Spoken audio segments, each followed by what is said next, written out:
Et dans ce contexte, mesdames et messieurs, nous avons le plaisir d'avoir en ligne l'ambassadeur Hissène Haridi, ancien ministre adjoint des Affaires étrangères. Ambassadeur Hissène Haridi, bonjour. Bonjour, monsieur. Alors, au début, je vous souhaite une très bonne fête à l'occasion de Eid al-Adha. Et ambassadeur Hissène Haridi, Votre Excellence, si on parle de la guerre entre les États-Unis, Israël d'un côté et l'Iran de l'autre côté, alors quelle est la situation récente, voyons une violation flagrante du cessez-le-feu? En fait, c'est une guerre ouverte. Même si des parties concernées vont parvenir à un accord intérimaire, ça restera un accord intérimaire dans le cadre d'une guerre ouverte depuis mai 2018, date dans laquelle le président américain actuel, lors de son premier mandat, s'est retiré de l'accord nucléaire, l'accord dit 5+1. Alors moi, je ne m'attends pas vraiment à une accalmie temporaire dans la situation. Le plan, ce n'est pas le programme nucléaire iranien, mais le plan est plus compréhensible du point de vue des États-Unis et Israël. Ces deux États, c'est les Américains et les Israéliens veulent que l'Iran accepte Israël comme un État juif au Moyen-Orient. C'est ça l'objectif principal non déclaré de cette guerre ouverte contre l'Iran. Les Américains et les Israéliens cherchent à déstabiliser le régime politique en Iran et on attend toujours cet accord intérimaire que peut-être les deux parties vont signer, mais peut-être aussi que les pourparlers, les contacts vont continuer par le truchement des Pakistanais et des Chinois.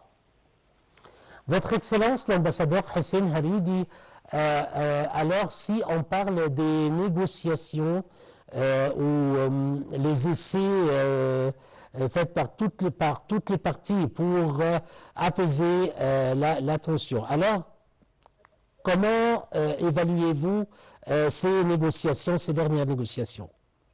Moi, je pense que, comme je viens de le préciser, l'objectif principal de cette guerre, de cette confrontation armée, c'est